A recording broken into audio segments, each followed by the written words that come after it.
строящемся храме Иоанна Воина сегодня отметили первый престольный праздник. Богослужение возглавил архиепископ Владикавказский и Аланский Зосима. Ему сослужили протоиерей Свято-Георгиевского собора отец Тимофей и благочинный отец Василий.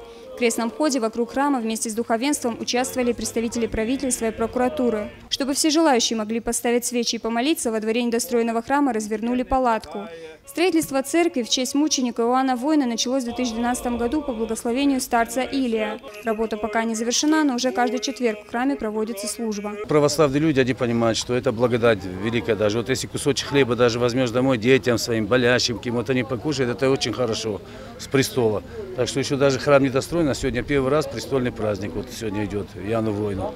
Ну и все, и вот сейчас вот люди придут, там кто что, немножко покушает. Это не обязательно, чтобы человек объелся, а даже вот кусочек кто покушает, все во благо идет.